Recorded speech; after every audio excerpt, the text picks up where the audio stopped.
नमस्ते। कक्षा 12 में अध्ययन करने वाले सभी बालक बालिकाओं का एक बार पुनः है आपकी अपने इस YouTube चैनल पर बहुत बहुत स्वागत है। दोस्तों, आज हम शब्द शक्ति के विषय में अध्ययन करेंगे और यह शब्द शक्ति जो है ये हिंदी अनिवार्य के प्रश्न पत्र में आएंगे।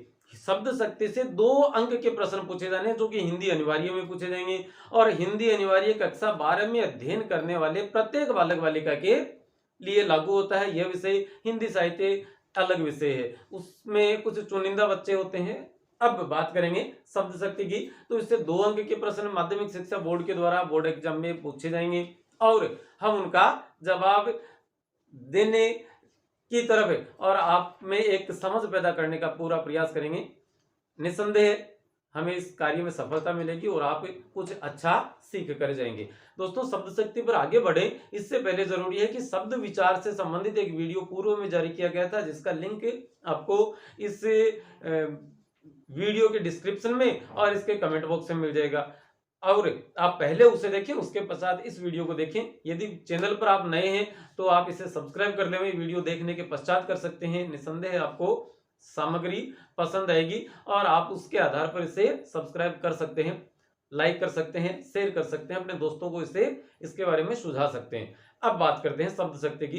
दोस्तों, शब्द शक्ति की बात करें उससे पहले एक छोटा सा 2 मिनट की बात एक और कर लेते हैं। हमने बात की थी कि शब्द का वर्गीकरण किया जाता है, तो कितने आधारों पर होता है? 4 आधारों पर हमने किया था। एक तो था व्युत्पत्ति या स्रोत के आधार पर, उत्पत्ति या स्रोत के आधार पर। दूसरा था व्युत्पत्ति या रचना के आधार पर। फिर तीसरा था अर्थ के आधार पर और चौथा था रूप परिवर्तन के आधार पर। चौथा भाग कौन सा था? रूप परिवर्तन के आधार पर। इसमें 4 पार्ट निकल कर आए थे, 5 भाग निकल कर आए थे। तत्सम, तद्भव, देशज, विदेशी और संकर शब्द। व्युत्पत्ति और रचना में 3 प्रकार के शब्द बने थे। रूढ़ शब्द बने थे, यौगिक शब्द बने थे और योग रूढ़ शब्द बने थे। अर्थ के आधार पर फिर 3 शब्द निकल कर आए थे। एक तो था वाचक शब्द, दूसरा शब्द बनकर बना था लक्षक शब्द और तीसरा था व्यंजक शब्द। ये 3 प्रकार के शब्द और अर्थ के आधार पर निकल कर आए थे। रूप परिवर्तन के आधार पर 2 शब्द थे, विकारी और अविकारी। विकारी में फिर 4 प्रकार के और अविकारी में फिर 4 प्रकार के शब्द बने थे। अब देखते हैं, वाचक शब्द वो होता है जहां किसी शब्द का मुख्य या शब्दकोश में जो दिया गया है वह अर्थ निकल कर आता है, वह अर्थ प्रकट जब कोई शब्द अपना मुख्य अर्थ, शब्दकोशीय अर्थ या लोक प्रचलित अर्थ प्रकट करता है तो वहां वाचक शब्द माना जाता है। जब कभी और हमें मुख्य शब्द के मुख्य गुण को, मुख्य अर्थ को ग्रहण करने में बाधा उत्पन्न होती है हमारे समक्ष और तब हम लक्षणों के आधार पर अर्थ ग्रहण करते हैं, तब लक्षक शब्द माना जाता है। और जब संदर्भ के हिसाब से, संदर्भ के अनुसार अलग अलग अर्थ ग्रहण कर लिया जाता है पाठक या श्रोता के द्वारा, तो वहां व्यंजक शब्द माना जाता है। ये तो थे शब्द। अब इनके द्वारा जो अर्थ प्रकट किए जाते हैं, इन शब्दों के द्वारा, मैं बाकी सभी मिटा रहा हूं,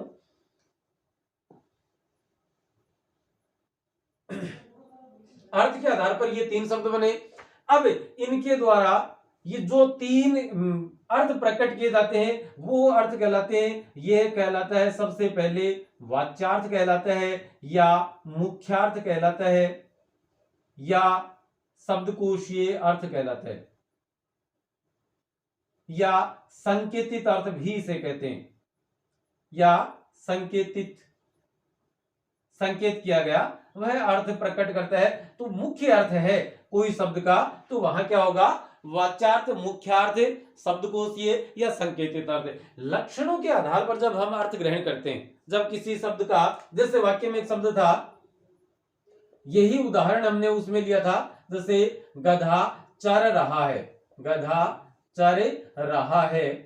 तो गधा चर रहा है, यहां पर यदि गधा शब्द को रेखांकित कर दिया जाए तो हम समझेंगे कि गधा नाम का कोई पशु है, कोई जानवर है, वह चर रहा है। लेकिन यदि कोई शब्द एक ऐसा है जिसमें लिखा हो वह तो गधा है, तो यहां कोई आदमी गधा नहीं हो सकता, लेकिन गधों जैसे उसमें लक्षण हो सकते हैं। वो मेहनती हो सकता है, गधा मेहनती ज्यादा है, मूर्ख कम है। तो गधा मेहनती हो सकता है, इसलिए यदि या तो मेहनती या, और हालांकि यह शब्द रूड है मूर्खता के अर्थ में, तो कोई व्यक्ति मूर्ख है तो उसके लिए यदि इस शब्द का इस्तेमाल किया जा रहा है तो वहां हमने किसके आधार पर अर्थ ग्रहण किया? लक्षणों के आधार पर। तो वह अर्थ क्या कहलाएगा? वह लक्ष्यार्थ कहलाएगा। क्या कहा जाएगा? लक्ष्यार्थ। लक्ष्य से धन, अर्थ से लक्ष्यार्थ बना, तो वहां हो जाएगा लक्ष्यार्थ। और तीसरा है व्यंजक शब्द। अब व्यंजक शब्द में क्या होता है? पाठक या श्रोता, सुनने वाला या पढ़ने वाला अपने अपने हिसाब से उसका अर्थ ग्रहण करता है, तो वहां पर क्या माना जाएगा? वहां पर और व्यंग्यार्थ माना जाएगा। व्यंग्य धन अर्थ, व्यंग्यार्थ शब्द व्यंग्यार्थ माना जाएगा। इसके द्वारा प्रकट किया जाने वाला जो अर्थ है वह व्यंग्यार्थ होगा। जैसे कोई कहे कि संध्या हो गई, शाम हो गई, सिर्फ इतना लिखा, शाम हो गई और शाम हो गई, ये वाक्य बोला गया, तो इसको सुनने वाले प्रत्येक व्यक्ति अपने अपने हिसाब से इसका अर्थ लगा सकते हैं। खेत में कोई काम कर रहा किसान है, वह इस बात को सुनते ही सोचेगा कि मेरा घर जाने का वक्त हो गया। यदि कहीं कोई निर्माण कार्य चल रहा है, वहां मिस्त्री और मजदूर लगे हैं, तो वो सोचेंगे कि अभी छुट्टी का वक्त हो गया। या कोई महिला यदि इस वाक्य को सुनेगी तो वह सोचेगी कि भाई हाँ, बातें बातें बाद में, पहले रसोई में जाकर खाना बनाने का समय हो गया है। तो अलग, या कोई मंदिर में बैठने पूजा पाठ करने वाले पुजारी हैं, वो सोचेंगे कि भाई हाँ, मेरा संध्या करने का वक्त हो गया, मेरा पूजा पाठ करने का वक्त हो गया है। अलग अलग लोगों के द्वारा जब अलग अलग अर्थ में कोई शब्द ग्रहण किया जाता है तो वहां व्यंग्यार्थ, व्यंग्य शब्द व्यंजक शब्द माना जाता है और उसके द्वारा प्रकट अर्थ व्यंग्यार्थ माना जाता है। अब इन तीनों शब्दों के द्वारा जो शब्द शक्ति प्रकट की जाती है वह तीन प्रकार की शब्द शक्ति होती है। नंबर 1 पर आएगी अभिधा शब्द शक्ति। नंबर 1 पर क्या है? अभिधा शब्द शक्ति। जो वाचक शब्द है वह अभिधा शब्द शक्ति का रूप प्रकट करते हैं। लक्षक शब्द है वो लक्षणा शब्द शक्ति के रूप में, लक्षणों के आधार पर होगा तो लक्षणा शब्द शक्ति को प्रकट करेंगे। और नंबर 3 पर जब एक ही बात को संदर्भ के अनुसार, अलग अलग प्रसंग के अनुसार अलग अलग उसका अर्थ लिया जाएगा तो वहां व्यंजना शब्द शक्ति मानी जाएगी। अब देखते हैं बात, आज हम सिर्फ अभिधा शब्द शक्ति के विषय में पढ़ेंगे। उसके पश्चात दूसरा वीडियो होगा लक्षणा का, तीसरा होगा व्यंजना का, और उसके बाद में एक वीडियो और बनेगा जिसमें इन सभी का तुलनात्मक अध्ययन, इनमें अंतर, इनमें कोई समानता जो है वह, और इनसे ऐसे वाक्य, ऐसे उदाहरण जो परीक्षा में पूछे जाने योग्य हैं, उन पर एक साथ हम चर्चा करेंगे। तो चलते हैं, आप अब आगे से लिखना शुरू कर सकते हैं। अभी हमें अभिधा शब्द शक्ति के विषय में पढ़ने वाले हैं। अभिधा शब्द शक्ति में क्या होता है? कोई शब्द आया और उस शब्द के द्वारा मुख्य अर्थ प्रकट किया जाता है। तो अभिधा शब्द शक्ति का अर्थ पढ़ें उससे पहले जरूरी है कि हमें शब्द शक्ति का अर्थ पढ़ें कि शब्द शक्ति क्या है। शब्द शक्ति की परिभाषा यहां लिख रहे हैं, किसी शब्द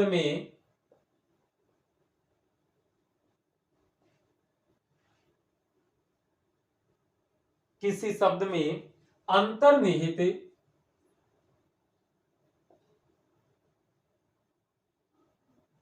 व्यापार को ही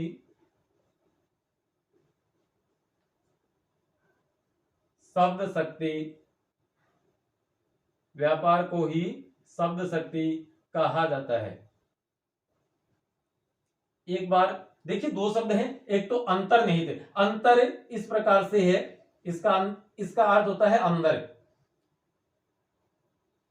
और निहित का अर्थ है व्याप्त होना, मौजूद होना, उपस्थित होना।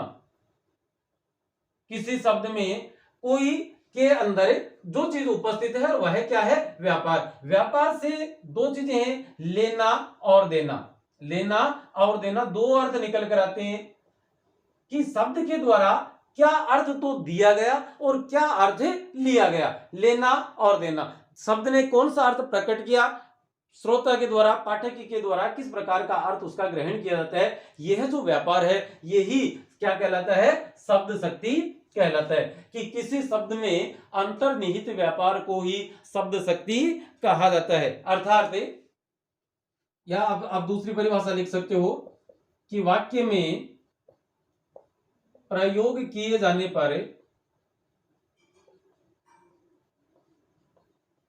शब्द के द्वारा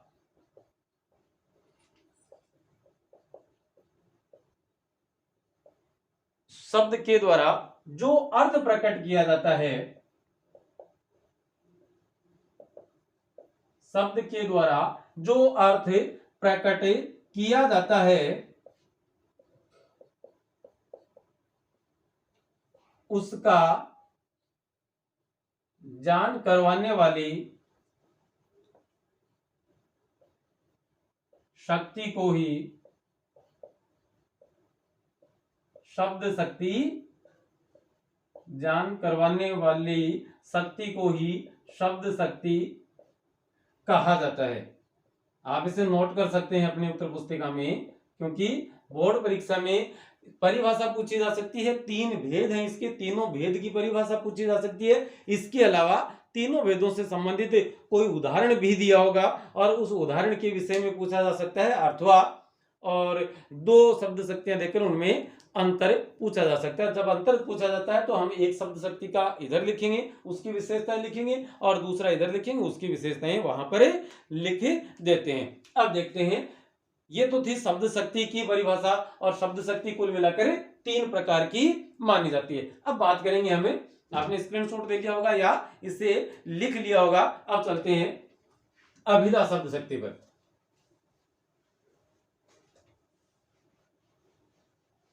अभिधा शब्द शक्ति क्या है? अब जब कोई शब्द वाक्य में प्रयुक्त हुआ और उसने अपना मुख्य अर्थ दिया, जब मुख्य अर्थ देता है, लोक प्रचलित अर्थ देता है, शब्दकोशीय अर्थ देता है या संकेतित अर्थ देता है, तो वहां अभिधा शब्द शक्ति मानी जाती है। लिखते हैं, वाक्य में प्रयोग किए जाने पर जब कोई शब्द अपना मुख्य अर्थ, कोमा है, मुख्य अर्थ, लोक प्रचलित अर्थ, लोक प्रचलित अर्थ, शब्दकोशीय अर्थ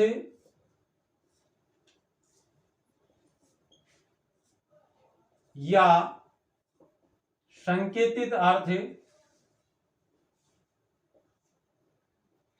को प्रकट करता है, तो वहां अभिधा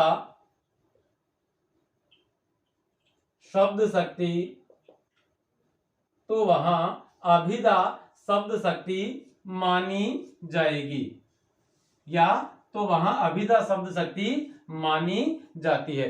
कोई शब्द है जो वाक्य में प्रयोग कर दिया गया, कि वाक्य में प्रयोग किए जाने पर जब कोई शब्द, इस शब्द पे ध्यान देना, जब कोई शब्द अपना मुख्य अर्थ या लोक प्रचलित अर्थ या शब्दकोशीय अर्थ या संकेतित अर्थ को प्रकट करता है, तो वहां अभिधा शब्द शक्ति मानी जाती है। कौन सी शब्द शक्ति मानी जाएगी? अभिधा शब्द शक्ति।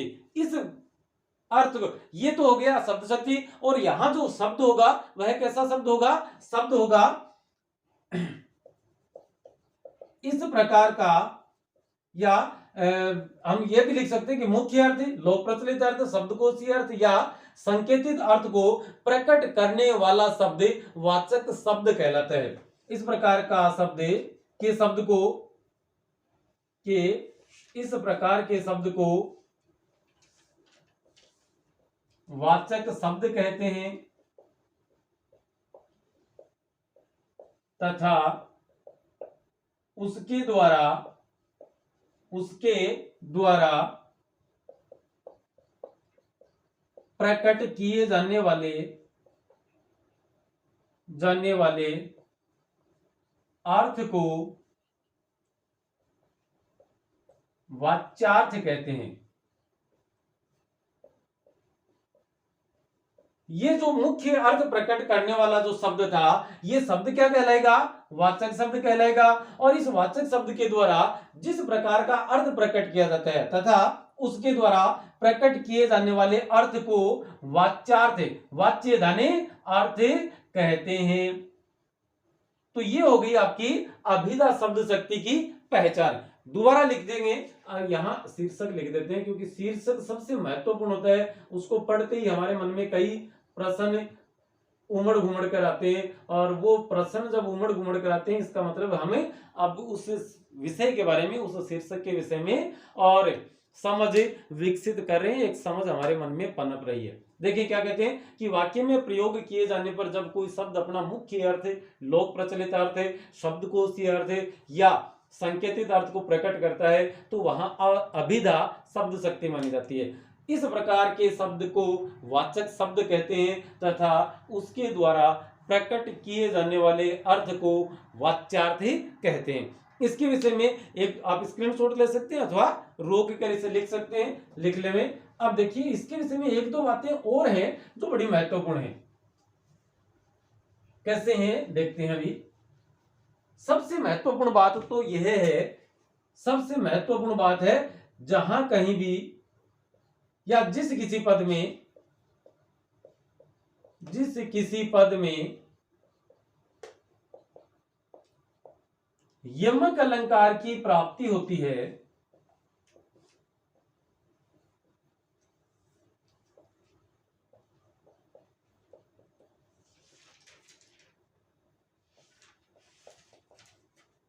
जिस किसी सब पद में यमक अलंकार की प्राप्ति होती है वहां यमक अलंकार युक्त शब्द में, वहां यमक अलंकार युक्त शब्द में अभिधा शब्द शक्ति मानी जाती है। अभिधा शब्द शक्ति ही मानी जाएगी। देखिएगा कैसे होता है, कोई शब्द, कोई ऐसा पद है, कोई दोहा है, कोई छंद है और उस छंद में क्या हुआ, यमक अलंकार आया है। जैसे पूरा नहीं लिखकर अधूरा ही लिखते हैं, कनक कनक ते सोगुना मादकता अधिकाय। यमक अलंकार में क्या होता है, कोई एक ही शब्द एक से अधिक बार आता है और प्रत्येक बार उसका अर्थ अलग अलग होता है तो वहां यमक अलंकार माना जाता है। अब एक जैसा शब्द है, दो बार आया है, दोनों बार इसका अर्थ अलग अलग है। कनक कनक ते सोगुना, कि सोने में धतूरे से 100 गुना ज्यादा मादकता है। मादकता अर्थ नशा। तो इस कनक का अर्थ निकला स्वर्ण या सोना और इस कनक का अर्थ निकला धतूरा। शब्दकोश में यदि हम देखते हैं, यदि हम हिंदी भाषा का शब्दकोश देखेंगे तो कनक शब्द का एक अर्थ तो हमें मिलता है स्वर्ण या सोना, स्वर्ण या सोना मिलता है, और कनक का दूसरा अर्थ हमें धतूरा भी वहां प्राप्त होता है। इसलिए शब्दकोशीय अर्थ को इसने प्रकट किया, और शब्दकोशीय अर्थ को प्रकट करने के कारण से यदि इस पद में कोई हमसे पूछे कि शब्द शक्ति कौन सी होगी तो वहां हम कहेंगे भैया यहाँ अभिधा शब्द शक्ति मानी जाएगी। इसके अलावा जैसे एक पद और भी है, खूब पद है वैसे, सारंग ले सारंग उड़ो, सारंग ले सारंग उड़ो, यहां लिख रहा हूं सारंग पूग्यो आए,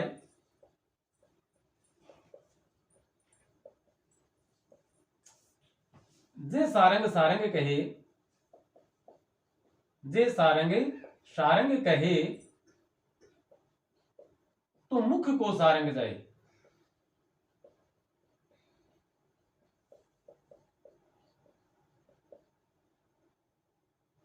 तो मुख को सारंग जाए, ये एक दोहा था, प्रचलित दोहा है। और इसमें क्या है, सारंग शब्द एक से ज्यादा बार आया है, हर बार उसका अलग अर्थ है, और अलग अर्थ होने के कारण से कौन सा अलंकार माना जाएगा, यमक अलंकार माना जाएगा। और यहां यमक अलंकार जहां कहीं भी प्राप्त होता है वहां पर अभिधा शब्द शक्ति मानी जाती है। देखिए कि सारंग ले सारंग उड़ो, सारंग पूग्यो आए, जे सारंग सारंग कहे तो मुख को सारंग जाए। इस सारंग का अर्थ है मोर, सॉरी सर्प।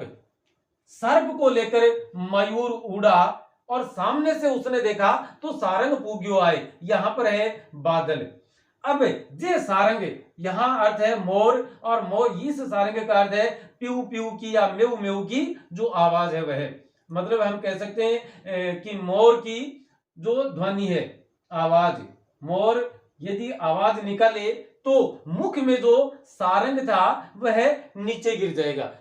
सर्प को लेकर मोर उड़ा और उसने सामने जो ही गर्दन की, उसने देखा कि सामने से तो बादल आ रहे हैं, और बादल और मोर का बड़ा सकारात्मक संबंध है। बादल को देखते ही मयूर नाच उठता है, बोल उठता है, मेऊ मेऊ की पीऊ पीऊ की आवाज लगा देता है। और यदि अब मयूर धर्म संकट में है, यदि वह कुछ बोले तो मुंह में जो सारंग था, सर्प था, वह चला जाए, और उसकी आत्मा, उसका मन, उसका दिल उसे इस बात के लिए प्रोत्साहित कर रहा है, उत्साहवर्धन कर रहा है कि तू पुकार इस बादल को, मेघ को पुकार, बरसात को पुकार। तो यहां क्या हुआ, सारंग शब्द के एक से ज्यादा अर्थ निकले, और ये अर्थ कहां से आए हैं, ये अर्थ हमारे शब्दकोश में सारंग का सर्प भी है, सारंग का अर्थ मयूर भी है, सारंग का अर्थ बादल भी है, सारंग का आवाज मोर की आवाज भी है, और सारंग का सर्प भी है। यदि ये शब्दकोश से अर्थ लिए गए हैं तो वहां क्या अर्थ प्रकट किया इसने मुख्य अर्थ प्रकट किया, या हम कहें शब्दकोश का अर्थ प्रकट किया। और शब्दकोश ये अर्थ प्रकट करने की वजह से इस पद में कौन सा अलंकार माना जाएगा, यह पद भी यमक अलंकार से युक्त पद है, दोहा है। और यमक अलंकार यदि कहीं है तो वहां अभिधा शब्द शक्ति मानी जाएगी। आपके विशेष बात भी हो गई, और ये दो उदाहरण भी आपके समक्ष यहां लिख दिए गए। इसके बाद में यदि हम बात करें,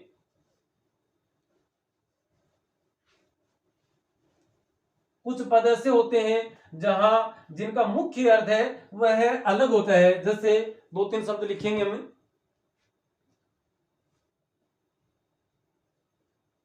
विस्मय यह गोदावरी अमृतन को फल दे।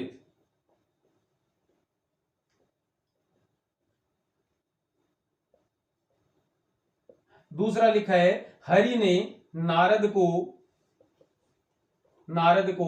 हरि रूप दिया। हरि ने नारद को हरि रूप दिया। एक है अनल कवि दिनकर की कुरुक्षेत्र से लेकर आए हैं, सामर्थ्य नहीं जहां शोध की, सामर्थ्य नहीं जहां शोध की, क्षमा वहां निष्फल है, क्षमा वहां निष्फल है, मतलब बेकार है। क्षमा, सामर्थ्य नहीं जहां शोध की, क्षमा वहां निष्फल है। यहां तीन पद लिखे हैं, और तीनों में आप देखेंगे तीन उदाहरण है हमारे सामने है। विषमय यह गोदावरी, गोदावरी एक नदी का है। अब देखिएगा, विष से भरी हुई यह गोदावरी अमृत रूपी फल देती है। क्या विष का अर्थ है, विष का अर्थ जहां तक है, पहली बार प्रथम दृष्टया हमारे दिमाग में जो इसका अर्थ आता है वह आता है जहर के अर्थ में। विष का अर्थ क्या आता है, जहर। लेकिन शब्दकोश में यदि हम देखते हैं तो विष शब्द जो है, इस विष का अर्थ जल भी मिलता है। तो कवि कहना चाहते हैं कि जल से भरी हुई यह गोदावरी अमृत रूपी फल प्रदान करती है, अमृत रूपी फल देती है। इसलिए यहां क्या हुआ, विष शब्द का अर्थ हमने जहर मुख्य अर्थ ग्रहण किया है, इसका भी शब्दकोश का अर्थ प्रचलित अर्थ वह है, लेकिन शब्दकोश में इसका जल भी अर्थ मिलता है। इसलिए यहां पर कौन सी शब्द शक्ति, अभिधा शब्द शक्ति। दूसरा है, हरि ने नारद को हरि रूप दिया। यहां दो बार हरि शब्द का इस्तेमाल हुआ है, जाहिर है दोनों बार अलग अलग अर्थ हुआ, दोनों बार अलग अर्थ हुआ तो यमक अलंकार आया, यमक अलंकार आया है तो शब्दकोश का अर्थ आया है। यहां हरि का अर्थ है विष्णु, विष्णु ने नारद को हरि, और हरि का अर्थ यहां पर है वानर, कि वानर का रूप दिया। नारद किसी एक कथा है जिसके माध्यम से या जिसके द्वारा हम ये जानते हैं कि नारद ने विष्णु के रूप या उनके सौंदर्य पर रीझ कर कहा था कि हे हरि, मुझे भी हरि रूप दीजिए। अब विष्णु क्या हुए, मजाकिया मूड में थे उस समय, और उन्होंने कहा चलो तथास्तु, दिया। अब क्या हुआ, नारद वो जो हरि ने दिया था, विष्णु ने दिया, वो वानर सोच के दे दिया, तो नारद का चेहरा हो गया बंदर के जैसा या वानर के जैसा। सभी लोग वहां जो उपस्थित थे हंसने लगते हैं। नारद ने सोचा कि यार ये क्या हुआ, लोग हंस क्यों रहे हैं मेरी तरफ देख देख कर। तो उस समय का जो भी उनके पास उपस्थित या उपलब्ध आईना था, जो दर्पण था, जो शीशा था, उसमें वे अपना मुख देखते हैं, या हो सकता है पानी की बाल्टी में देखा होगा, तो जहां कहीं भी मर्जी उन्होंने जो उपलब्ध संसाधन थे वहां उन्होंने अपना मुख देखा, तो मुख आया वहां वानर का। तब वो गुस्से में हो जाते हैं और कहते हैं कि विष्णु को उन्होंने एक श्राप दिया कि हे विष्णु, जब कभी तुम अवतार लेकर जाओगे तब तुम्हें यही हरि रूप, यही वानर का रूप तुम्हारी मदद करेगा। और बाद में बताया जाता है कि राम के रूप में विष्णु ने अवतार लिया। राम की पत्नी सीता का अपहरण होता है, और उस अपहरण के दरमियान वो जो पूरा घटनाक्रम चला, उस घटनाक्रम के दरमियान हनुमान ने उनकी खूब मदद की। और हनुमान का रूप आप जानते हैं कि वानर का रूप माना जाता है, इसलिए हरि ने नारद को हरि रूप दिया। तो इस हरि शब्द का अर्थ विष्णु था, इस हरि शब्द का अर्थ वानर था। तो दोनों ही शब्दकोश से लिए गए अर्थ हैं, अतः यहाँ पर अभिधा शब्द शक्ति मानी जाएगी।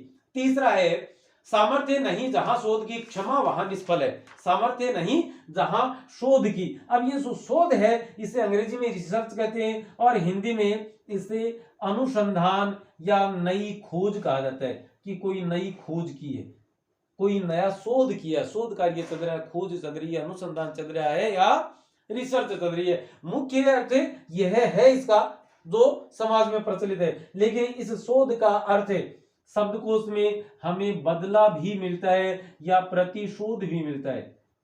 प्रतिशोध, कवि दिनकर, रामधारी सिंह दिनकर कहना चाहते हैं कि जहां बदला लेने की सामर्थ्य नहीं है वहां क्षमा निष्फल है, क्षमा वहां बेकार है। अर्थात कोई ताकतवर व्यक्ति के द्वारा जब किसी कमजोर व्यक्ति को और क्षमा किया जाता है तो वहां माना जाता है कि वो क्षमा सफल हुई। और कोई कमजोर आदमी किसी ताकतवर आदमी को कहे कि जा मैंने तेरे को माफ किया, तेरे को क्षमा कर दिया, तो वहां वो क्षमा नहीं थी बल्कि वह भागने का एक जरिया था, तो वहां क्षमा निष्फल हो जाती है। इसलिए इस शोध शब्द का अर्थ हमने क्या ग्रहण किया है? बदला। इस शोध शब्द का अर्थ हमने क्या ग्रहण किया? बदला। तो इस बदला या इस प्रतिशोध के अर्थ के कारण से इस पद में कौन सा अलंकार माना जाएगा? कौन सी शब्द शक्ति मानी जाएगी? तो इस पद में और शब्द शक्ति मानी जाएगी अभिधा शब्द शक्ति। एक और लिखे जैसे परम रम्य आराम यह राम ही सुख देत, राम ही को सुख दे, कि यह आराम बहुत परम रम्य, बहुत ज्यादा यहाँ पर मन रमता है इस आराम में, और यह राम को भी सुख प्रदान करता है। यहाँ आराम का अर्थ हम क्या मानते हैं? रेस्ट से या चैन से या सुख। लेकिन शब्दकोश में इस आराम शब्द का एक अर्थ और भी मिलता है, उसका अर्थ है जैसे बाग या बगीचा या उपवन या वाटिका या गुलशन। जब ये अर्थ मिलते हैं शब्दकोश, ये अर्थ हमने ग्रहण किया बाग या बगीचा की, ये बाग है वो है बड़ा ही रमणीय है, यहाँ पर हर किसी का मन रम जाता है, यह तो राम को भी सुख प्रदान करने वाला है। तो इस पद में कौन सा शब्द शक्ति मानी जाएगी? अभिधा शब्द शक्ति मानी जाएगी। तो खास बात क्या है कि जहां कहीं यमक अलंकार है वहां पर अभिधा शब्द शक्ति मानी जाती है। इसके अलावा कुछ और शब्द और उदाहरण यदि हम देखें तो कोई भी उदाहरण जैसे हो सकते हैं जिसका हम मुख्य अर्थ ग्रहण करते हैं। जैसे राजस्थान हमारा राज्य है, राजस्थान हमारा राज्य है, भारत हमारा देश है। अब भारत देश है, भारत मतलब भारत का जो भूखंड है वह हमारा देश है। लेकिन मान लो कोई ये कहे कि राजस्थान वीर है, तो वहां राजस्थान का भूखंड है वो वीर नहीं है, राजस्थान के उस भूखंड पर निवास करने वाले जो लोग हैं वो वीर हैं। तो वहां हमने राजस्थान का अर्थ किससे ग्रहण किया? लक्षणों के आधार पर कि राजस्थान के लोग, भारत हमारा देश है, तब तक ठीक है कि भारत का जो भूखंड है वह हमारा देश है, हम उसके रहवासी हैं, उसके वासिंदे हैं। लेकिन कोई कहे कि भारत जीत गया, तो भारत का जो भूखंड है, यहां हमने उस भूखंड, उस मानचित्र से अर्थ ग्रहण किया था, वह तो नहीं जीता, वह तो खेलने नहीं जा सकता, वो तो स्थायी चीज है। तो भारत के जो लोग थे, और लोग भी कौन से, चयनित लोग, जो चुनिंदा लोग थे, जो भारत की जो टीम बनाई गई थी, वह टीम क्या कर गई, जीत गई। इसलिए कहा जाएगा कि भारत जीत गया। तो यहां तो हमने कोई अलग अर्थ नहीं निकाला, तो अभिधा शब्द शक्ति, और जैसे यह है कि भारत जीत गया तो भारत की टीम जीत गई, तो वहां इस पद में कौन सा अलंकार, कौन सी शब्द शक्ति मानी जाएगी, लक्षणों के आधार पर किया है हमने, तो लक्षणा शब्द शक्ति मानी जाएगी। ये दोनों में फर्क है। यहां भारत है, हमारा देश है, चलो ये लिख देते हैं। यहां मूल अर्थ ही लिया इसका, भूखंड का अर्थ लिया।